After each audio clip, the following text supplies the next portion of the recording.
Vou estar aqui com vocês nessa série Perseverança. Eu estou muito animada com aquilo que o Senhor tem gerado em nós, como igreja, como noiva do Cordeiro. Eu sinto que o Senhor, o Santo Espírito de Deus, tem pressa em nos adornar, tem pressa em nos preparar. E eu glorifico ao Senhor por essa igreja que tem perseverado. Glória a Deus por isso. Glória a Deus por isso. Amém? Eu queria convidar você a abrir a palavra de Deus no livro de Atos. Atos, capítulo 2.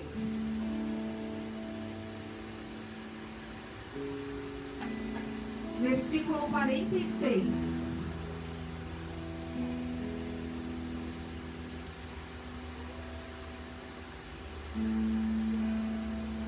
Atos 2, 46. Diz assim: perseverando unânimes todos os dias no templo, e partindo o pão em casa, comiam juntos com alegria e singeleza de coração, louvando a Deus e caindo na graça de todo o povo. E todos os dias acrescentava o Senhor à igreja aqueles que iam sendo salvos. É muito interessante aqui porque a característica da igreja primitiva, a igreja que nasceu, aqui em Atos 2, é logo o momento aonde vem o derramar do Espírito Santo. O apóstolo Pedro, então, estabelece a igreja, mais de 3.000 homens se convertem, e a partir daí há uma explosão. E a palavra de Deus diz que então o povo de Deus perseverava unânimes, todos juntos, unidade em perseverança.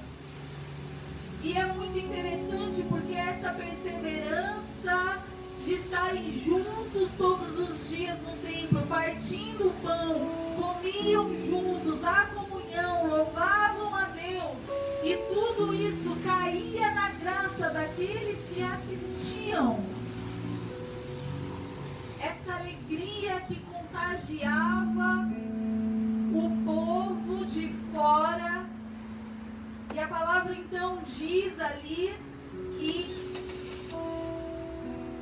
todos os dias acrescentava o Senhor à igreja aqueles que iam sendo salvos. Diariamente havia salvação, porque as pessoas enxergavam naquele povo uma alegria, algo diferente, uma comunhão, uma singeleza de coração. Olha que característica linda! Uma singeleza de coração. E tem tudo a ver com a perseverança. E hoje eu gostaria de compartilhar com você uma característica de perseverança daquilo que nós, como cristãos, temos a obrigação de perseverar. Não tem como, porque a palavra de Deus diz assim, olha, que não tem como, sem fé, não tem como agradar a Deus. O povo de Deus precisa ser um povo reconhecido como um povo de fé. Um povo de fé.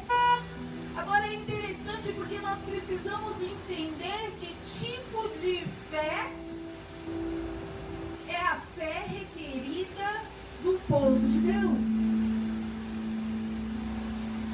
Em meio a uma cultura, em meio a um país tão cheio de misticismo, tão místico, nós precisamos entender o tipo de fé que o Senhor requer de nós.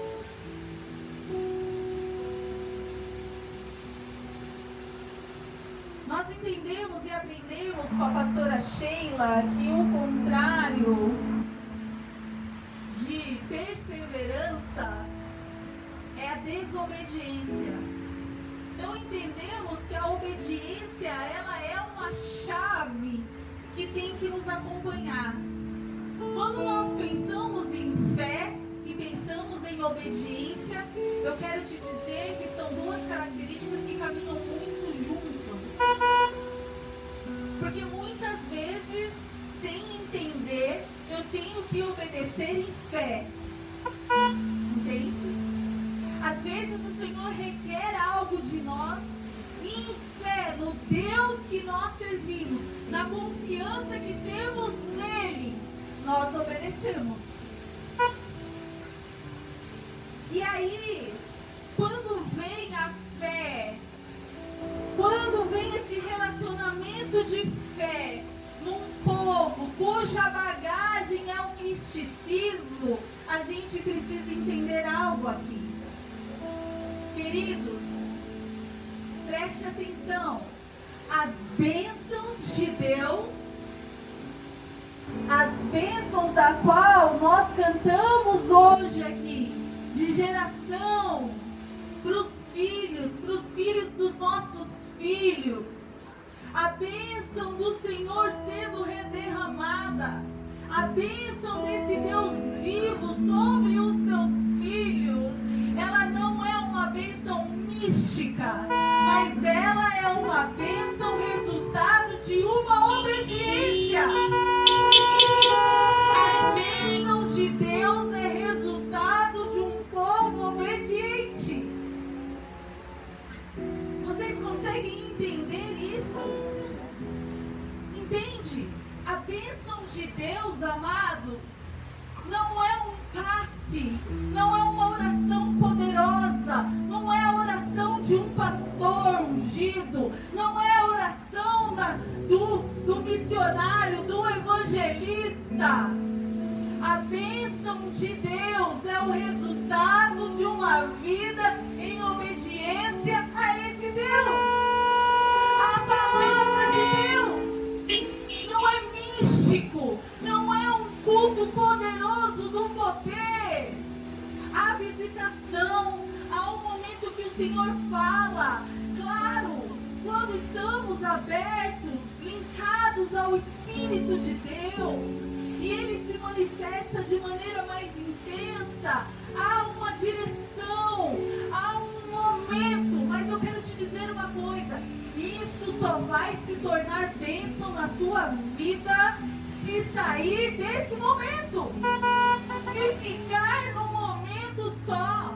Como Marcos disse, ele veio numa viva, o Senhor falou com ele, se ele não colocar em prática a direção que o Senhor deu, ele não vai receber a bênção.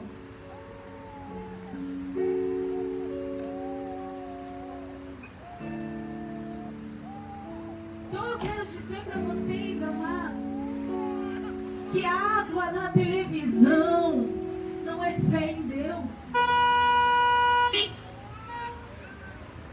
Culto do sal grosso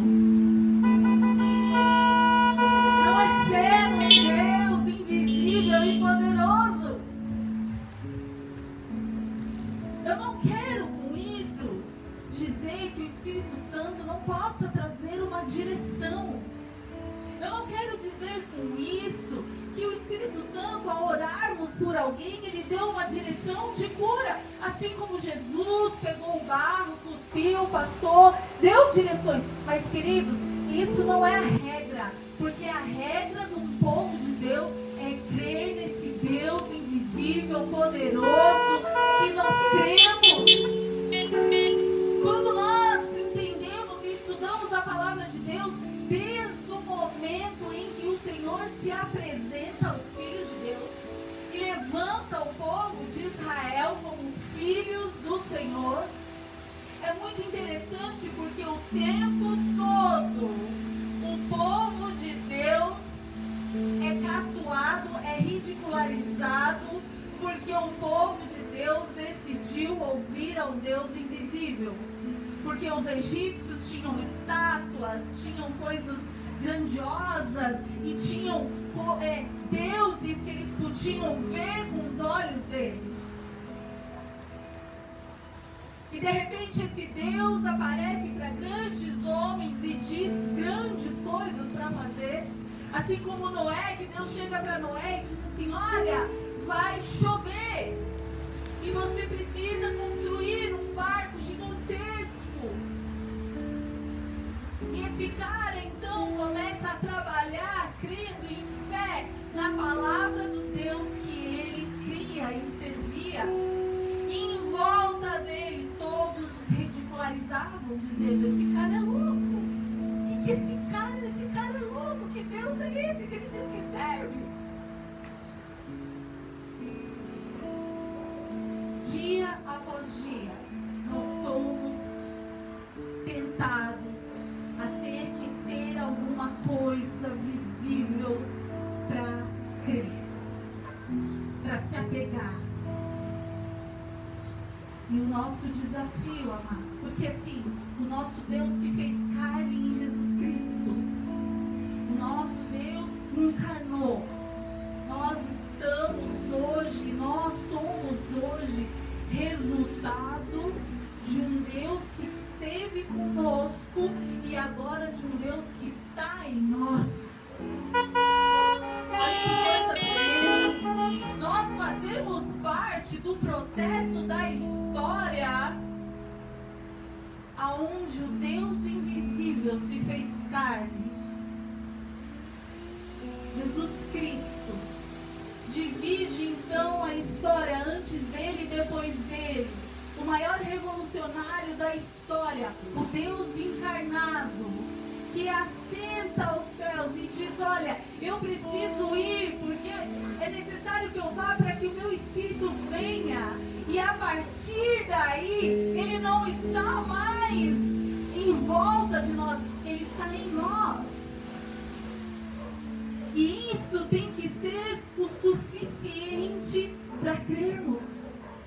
Para crermos. Em Isaías 42, quero convidar você a abrir Isaías 42.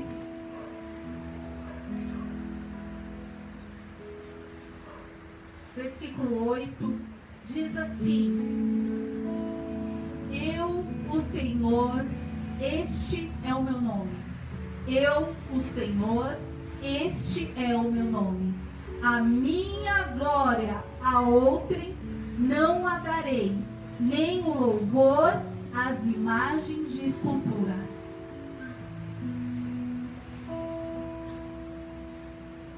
Os deuses do Velho e do Antigo Testamento eram sempre representados a imagens de escultura. A idolatria era muito grande. Naquela época se levantavam muitas imagens. Hoje eu quero contextualizar para nós, dentro da igreja, porque a gente pode olhar e dizer assim: mas a gente não crê nas imagens de escultura.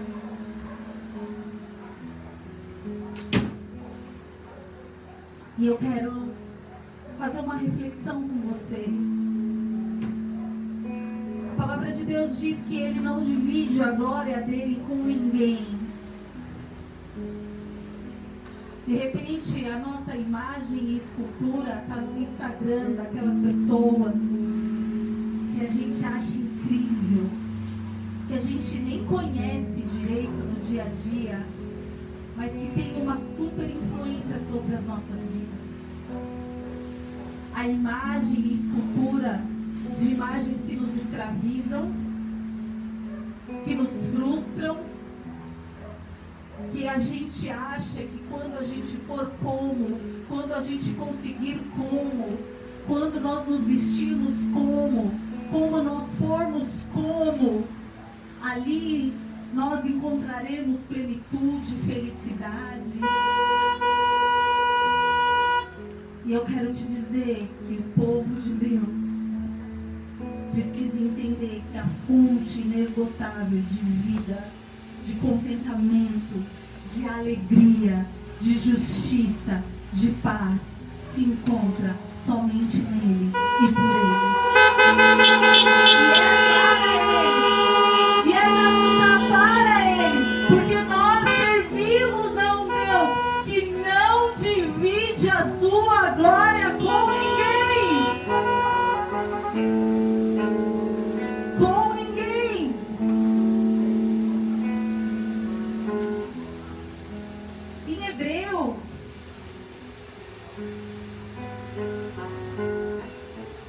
capítulo 11, versículo 1, é um versículo conhecido que diz: a fé é acreditar em coisas que se esperam, a convicção de fatos que não se veem, independentemente daquilo que vemos ou ouvimos. A fé é algo completamente abstrato. E esse é o desafio da nossa confiança nesse Deus. Esse é o desafio que nós temos de buscar intimidade com Ele. Sabe por quê, amados? Sabe por que a gente prega tanta intimidade com Deus?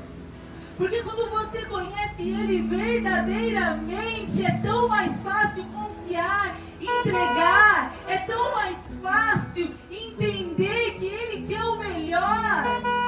É tão mais fácil depositar a fé nesse Deus que nos surpreende. Porque oramos para isso. E no coração dele está isso. E ele diz não para isso. E quando ele diz não para isso, em vez da gente se revoltar, em vez da gente ficar bicuda, a gente fala assim: não, eu confio. Se ele disse não para isso, é porque ele tem algo melhor para minha vida. Esse tipo de fé, a fé que o Senhor chama Abraão e fala assim: olha só, faz as malas, você, tua casa, tua parentela, eu vou te levar para um lugar. A que lugar, Senhor? Não. Faz a tua mala, pega os teus filhos. Você confia? José, pai de Jesus, vésperas aqui do Natal, eu amo, é incrível o pai do nosso Redentor, o pai terreno, José. É maravilhoso ver o coração de um homem obediente, de um homem aonde existia um plano a ser traçado. Preste atenção, existia um plano. Deus resolveu envolver homens nesse plano, porque é assim que ele faz. E José não frustrou os planos do Senhor em 1 milímetro. E sabe por quê? Porque José era um homem obediente. Eu fico imaginando esse homem, a palavra de Deus fala em vários momentos em que José era acordado de madrugada. E o Senhor falava assim: José, pega a tua família, pega a Maria, pega não sei o que, arruma as tuas coisas. Você precisa ir agora. E a palavra fala assim: e José levantava naquele instante e ia, porque precisava ser exatamente naquele momento. Eu quantas vezes já li isso e falo assim: meu Deus, eu acho que eu ia falar: ai, Senhor, espera amanhecer, eu vou.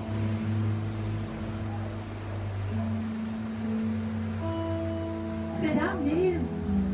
Mas gente, mas que coisa, mandou eu sair de lá, peguei Maria, peguei barriguda grávida, me acorda no meio da noite. Por que não me falou antes? Entendi. A palavra de Deus fala que José imediatamente, ouvindo a voz do seu Senhor, levantava e ia.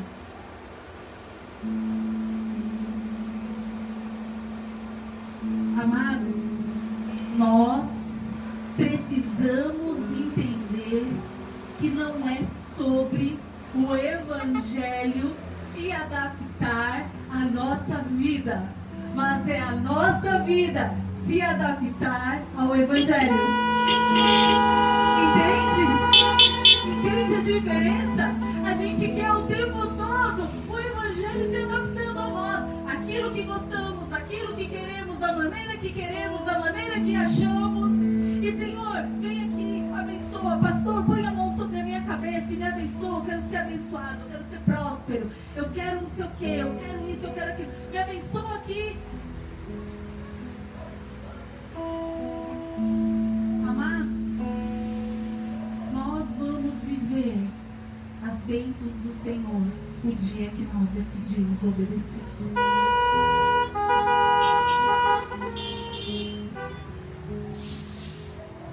Gostaria de convidá-los a abrir em Deuteronômio, um clássico que não tinha como não falar desse tema de bênçãos e obediência sem falar de Deuteronômio 28, que ali o Senhor nos ensina.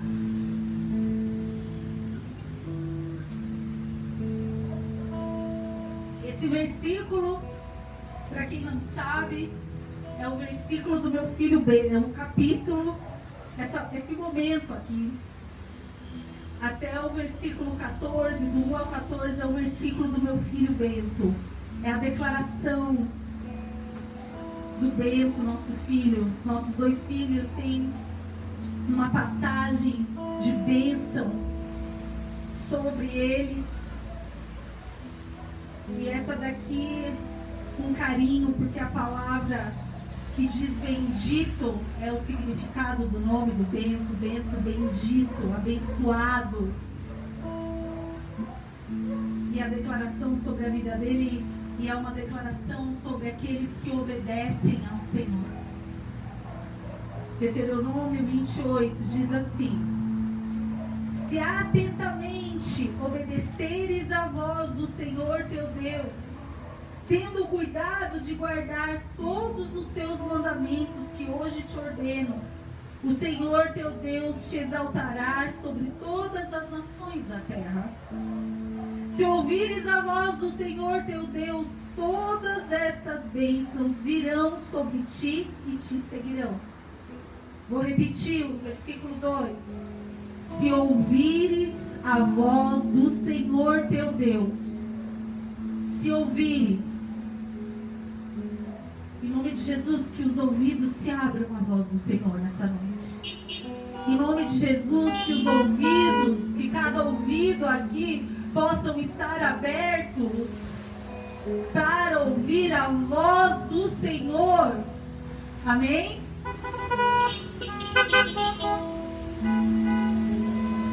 Bendito serás na cidade, bendito serás no campo. Bendito o fruto do teu ventre, o fruto da tua terra, e o fruto dos teus animais, e as crias das tuas vacas e das tuas ovelhas. Bendito o tesouro do cesto e a tua macieira. Bendito serás ao entrares e bendito serás ao saíres. O Senhor fará que sejam derrotados na tua presença os inimigos que se levantam contra ti. Se por um caminho vierem contra ti, por 7 caminhos fugirão à tua vista. O Senhor mandará que a bênção esteja contigo nos celeiros e em todo o empreendimento da tua mão. O Senhor teu Deus te abençoará na terra que te dá.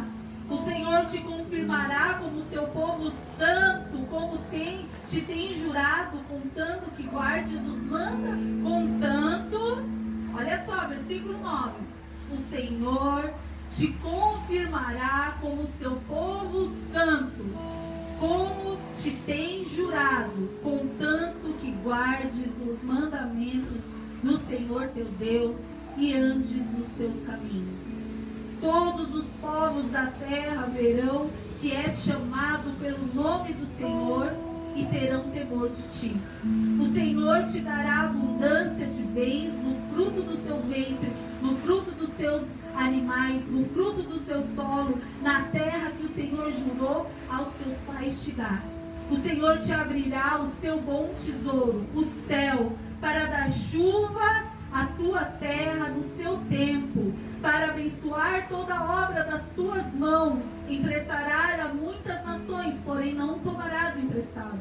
O Senhor te porá por cabeça e não por cauda. Estarás em cima e não debaixo. Se entendam. É incrível. Todo mundo fala amém, todo mundo quer isso, todo mundo quer. Quem não quer essas bênçãos? Mas há uma condição: se obedeceres aos mandamentos do Senhor teu Deus, que hoje te ordeno para guardar e cumprir. Não te desvies nem para a direita, nem para a esquerda, de nenhum dos mandamentos que hoje te ordeno, seguindo outros deuses para os servires. Seguindo outros deuses para os servires.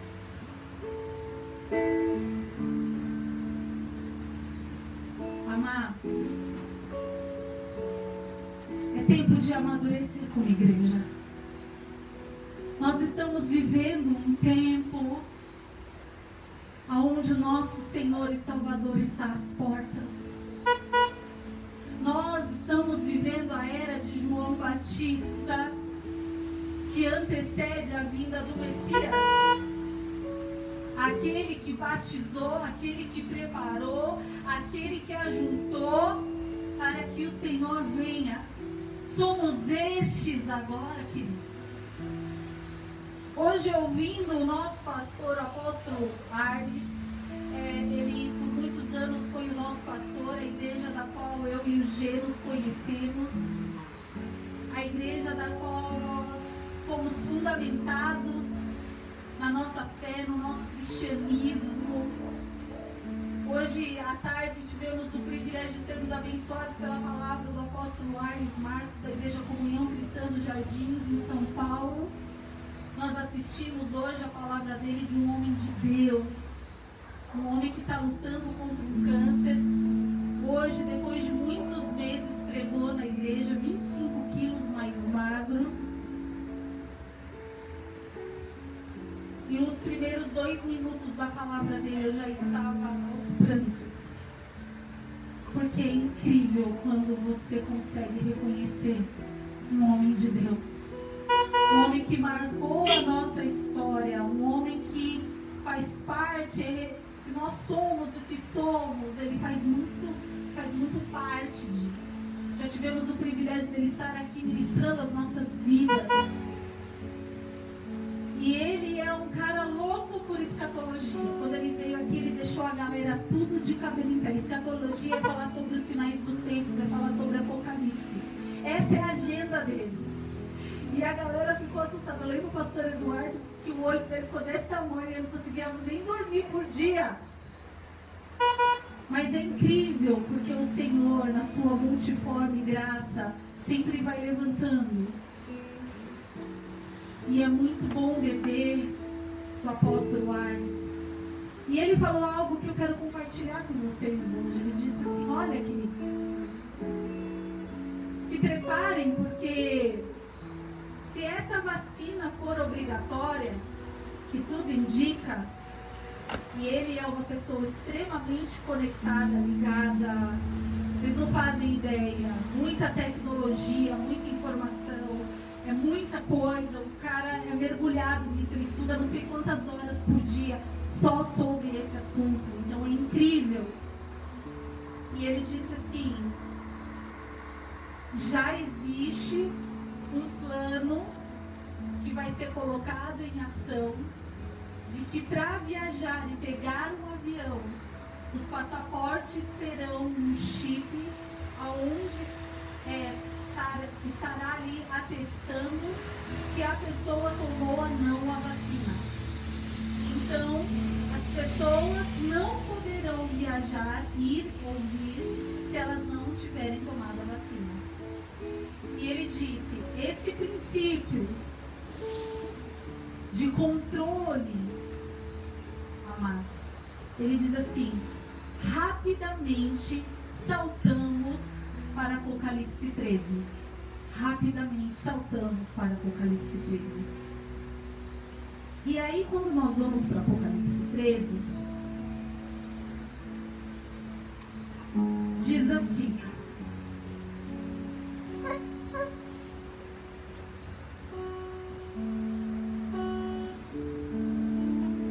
a partir do versículo 16. Preste atenção, eu vou conectar tudo, tá? Que você deve estar pensando: o que ela foi parar lá, né? Segura aí. E fez que a todos, pequenos e grandes, ricos e pobres, ele está falando aqui da ação do anticristo, tá? O anticristo na terra. Apocalipse. Anticristo aqui.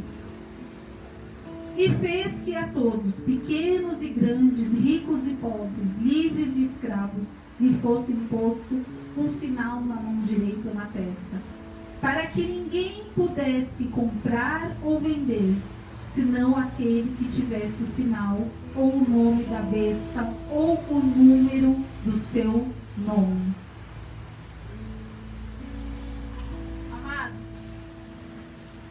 ter um controle num passaporte é um pulinho para ter um controle para se entrar no supermercado, quem foi ou não vacinado.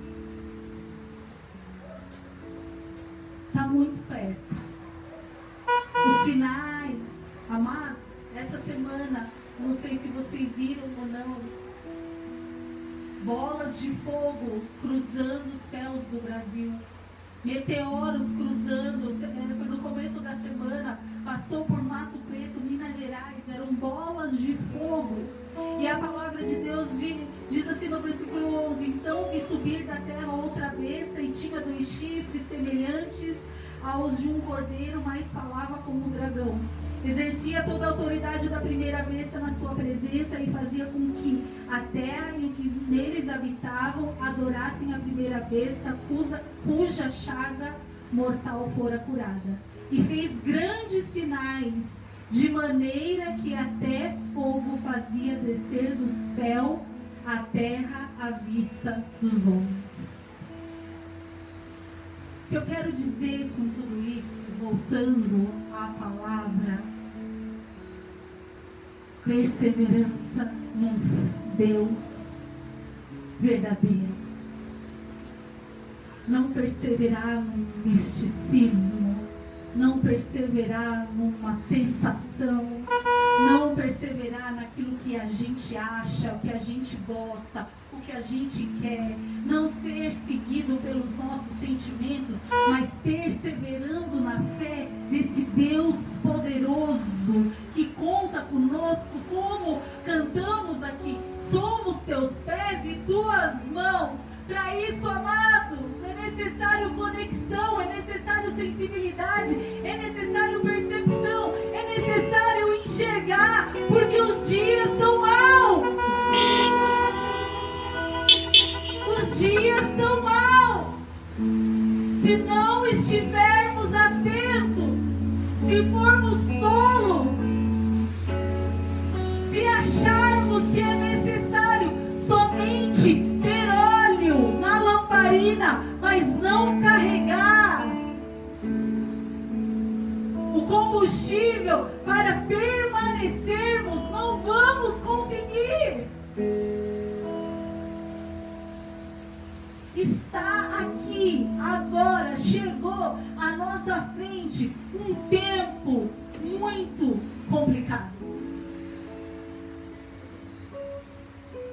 Que possamos então nos levantarmos unânimes, unidos, de casa em casa, no templo, comendo juntos, amados. Eu não sei, eu tenho a sensação que muito em breve vamos ter que ter horta, galinha, vaquinha, leite.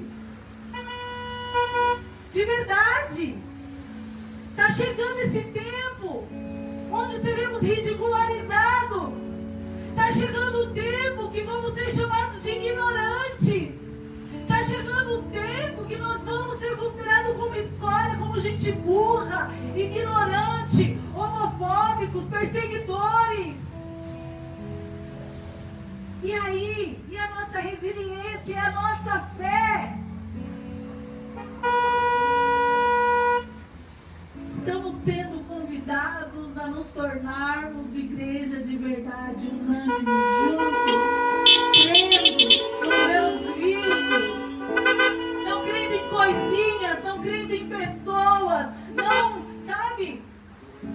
Altares que a gente vai colocando, pedestais que nós vamos colocando. Gente, está na hora da gente destronar tudo isso do nosso coração e colocá-lo no Senhor aonde Ele é devido, como governo das nossas vidas, como voz de autoridade.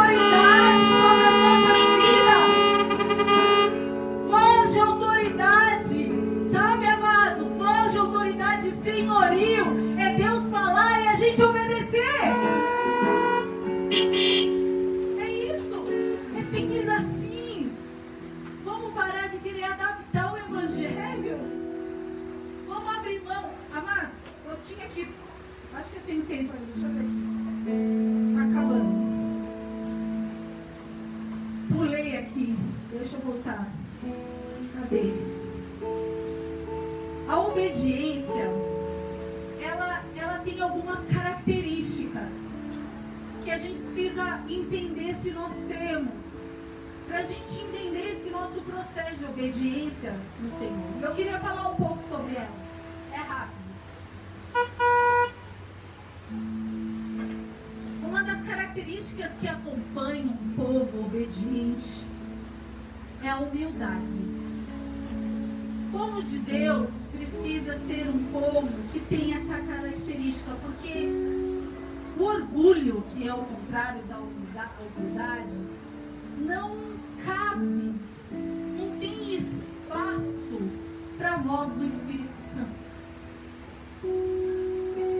A palavra de Deus ali nas boas-aventuranças, em Mateus 5, capítulo 5, versículo 3, diz assim, ele começa as bem-aventuranças dizendo assim, bem-aventurado o pobre de espírito. E parece ser tão intrigante isso, porque no mundo as pessoas dizem assim, nossa, essa pessoa é rica de espírito. E aí de repente chega Jesus e desconstrói e diz assim, bem-aventurado é o pobre de espírito. Eu não sei se você já se perguntou, se isso já foi intrigante para você, mas aqui o que Jesus está falando é assim, aquele que tem um coração humilde, que entende a necessidade, aquele que se coloca num lugar no qual eu sou pobre de espírito, é aquele que entende a necessidade que tem em Deus. Quando a pessoa entende que ela não é autossuficiente, quando a pessoa entende que ela não é nada, ela é bem-aventurada, porque é só aí que há espaço para o Senhor entrar, falar, transformar, mudar, moldar. A humildade, amados, não tem nada a ver com se você tem ou não dinheiro, porque tem muita gente rica, humilde, tem muita gente pobre, orgulhosa. Mas a humildade é como você se vê. É a maneira da qual você se enxerga. E Jesus diz, bem-aventurado o pobre de espírito. Uma outra característica que é necessária acompanhar aquele que está caminhando numa trajetória de obediência é uma palavra fundamental. Tem que fazer parte da tua história, que se chama renúncia. Queridos, na última palavra ministrada pela pastora Sheila aqui, no domingo retrasado, antes, domingo passado foi o nosso culto especial de Natal, domingo retrasado, a pastora Sheila trouxe uma palavra tão rica, tão abençoadora, tão vinda direto do céu, tão desafiadora, tão reveladora. Eu subi porque eu tinha que ministrar a ceia, e o Espírito Santo começou a me ministrar através da vida dela e da palavra dela. E amados, eu confesso para vocês que eu comecei a olhar para esses carros aqui e eu comecei a chorar desesperadamente. E o meu choro era, Senhor, o que eles vão fazer com essa palavra? O que eles vão fazer com essa palavra? Porque se essa palavra não gerar transformação, mudança, renúncia, Pai amado, o que mais eles precisam ouvir? Sabe, queridos, a vida do povo, a trajetória do povo de Deus é pautada em renúncias. É pautada, sabe o quê? Em choro, em dor, em momentos que você vem diante do altar entregando aquilo que dói. Sabe por quê? Mas um pedacinho de você está morrendo. Porque se a gente diz que é necessário, para que ele viva, é necessário que a gente morra. Morrer é doído. Então, renúncias fazem parte. Momentos que a gente chega no altar e dói de entregar, e dói de mudar, e dói de gerar. E você fala, tá bom, Senhor, para a tua glória. Lucas 9, olha só.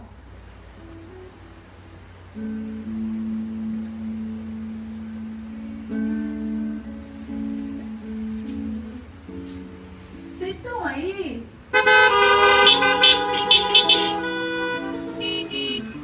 É pra nós, tá, gente? Eu acho que eu tô aqui. É pra mim, meus amados. Vocês não têm noção. É muito pra mim. Muito mais do que pra vocês, tá? Muito mais. Muito mais. Uma outra dimensão. Lucas 9, versículo 23. Opa, tô em Marcos, desculpa, Marcos.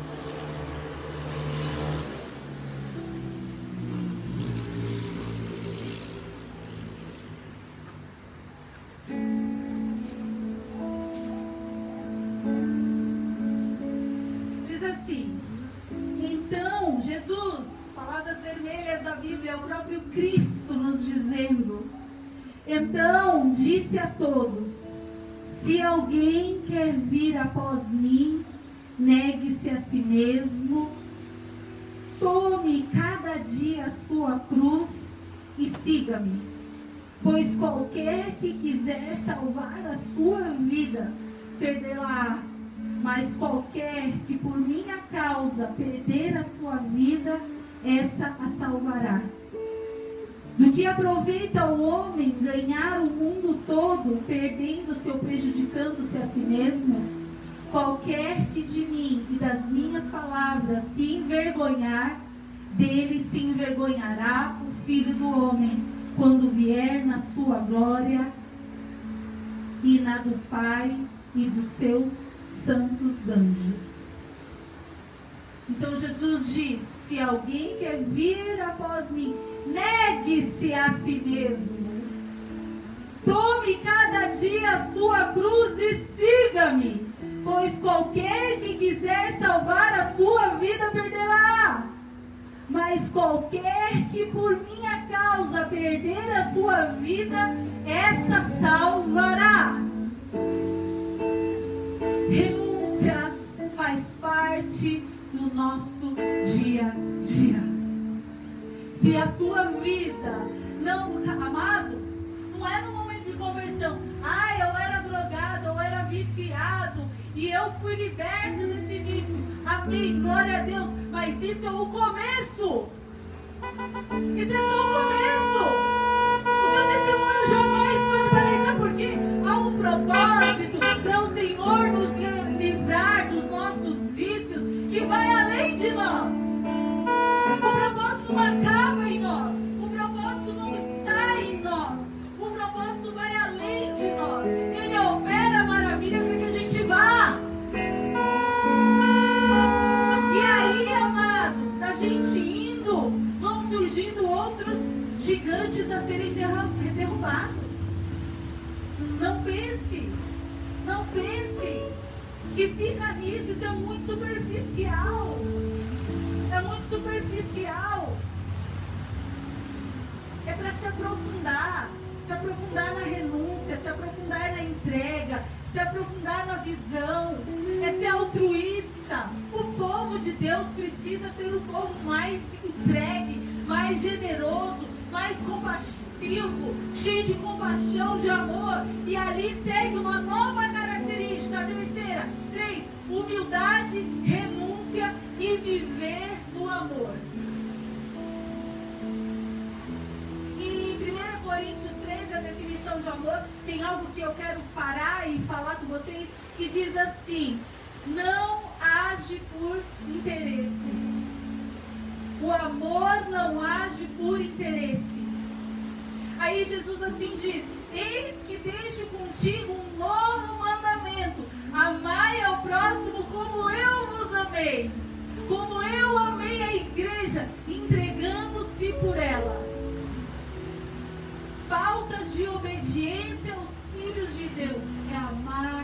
próximo, sem interesse, sem interesse.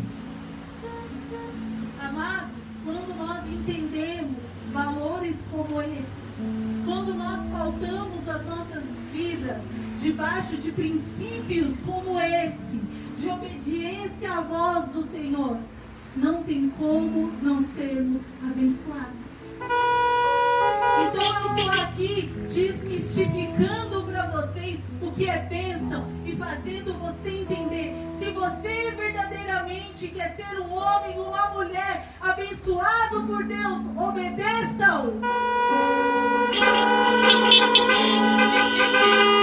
Quero chamar o louvor aqui para nós declararmos as bênçãos do Senhor numa perspectiva diferente, de uma maneira mais madura, de uma maneira onde o povo de Deus tem se aprumado para fazer parte do propósito dele, aonde o povo de Deus tirou um pouco o olhar do seu umbigo e decidiu olhar para fora e decidiu entender que nós estamos vivendo os finais dos tempos e o Senhor tem requerido de nós uma igreja valente, uma igreja verdadeira, uma igreja humilde, uma igreja que ama, uma igreja que renuncia. Oh Deus, abra os ouvidos, acorda Espírito Santo, aquele que dorme, Senhor, acorda os necios, os imprudentes, acorda, Senhor, aqueles que vivem dando desculpas para si mesmo, aqueles que acham e planejam serem e fazerem e aí não sai do planejamento porque não é. Oh Senhor, gera, Senhor, um espírito de urgência em cada coração. Amados, eu queria propor para vocês algo aqui de direção. Uma das pessoas da intercessão teve uma visão dos vidros dos carros blindados e ela entendeu que é como se de alguma forma o inimigo quisesse tampar e tapar os ouvidos para que não se ouvisse a palavra de Deus.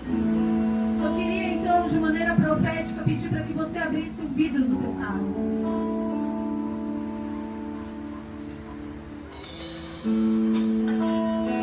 E eu vou compartilhar, estamos acabando, eu só preciso compartilhar uma última coisa com vocês e nós vamos adorar o Senhor.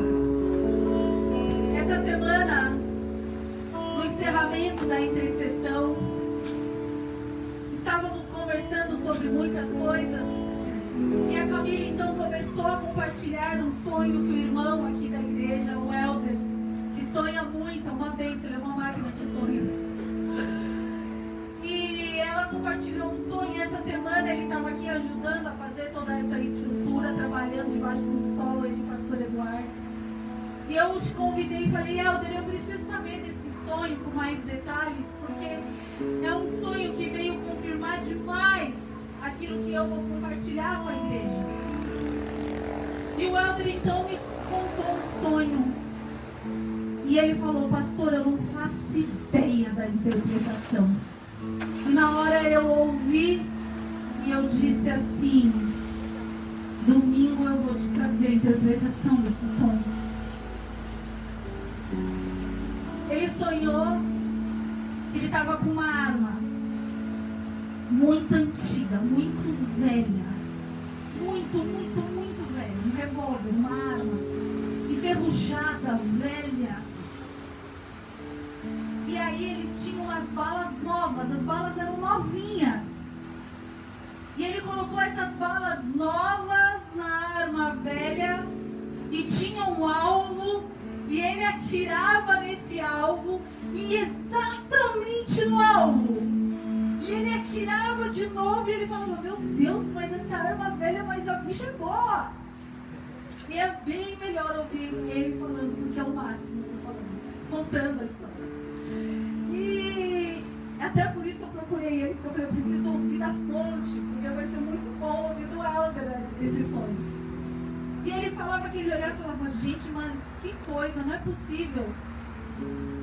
E ele atirava de novo. E de repente ele se viu num outro lugar, num outro ambiente, num outro momento. E ele estava com aquela arma velha na mão. E ele então começou a pegar peças e adaptar naquela arma. E colocar peças.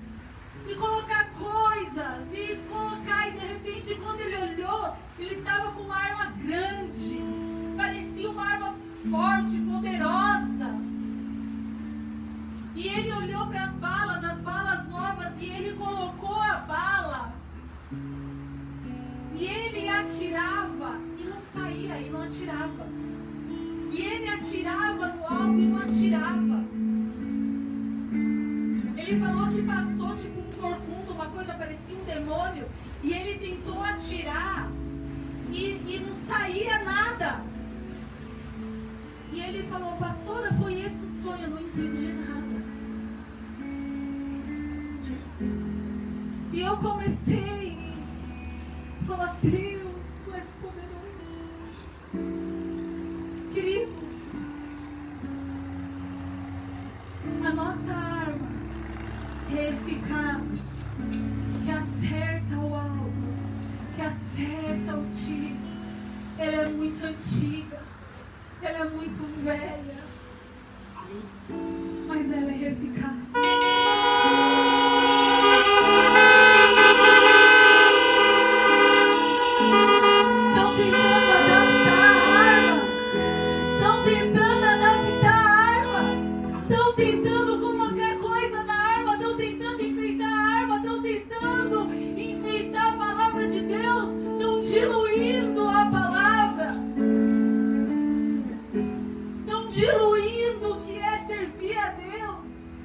Tentando deixar mais bonito, mais vistoso, mais atraente. E sabe o que está acontecendo? Ela não está sendo eficaz. Ela não está atingindo o alvo. Porque o Evangelho puro e simples é poderoso. Ele é poderoso. Quando nós pegamos e tentamos mascarar, maquiar, queridos, a bala é nova porque somos nós. Mas a arma tem que ser a mesma. Tem que ser a mesma. Tem que ser a mesma. Sabe, amados? Não tem problema a gente ter um templo bacana. Não tem problema da gente falar, vamos deixar a coisa mais contemporânea. Vamos fazer um embrulho que fale mais a linguagem de hoje. Vamos ter luz, vamos ter isso, vamos ter guitarra, vamos ter bateria. Tudo bem.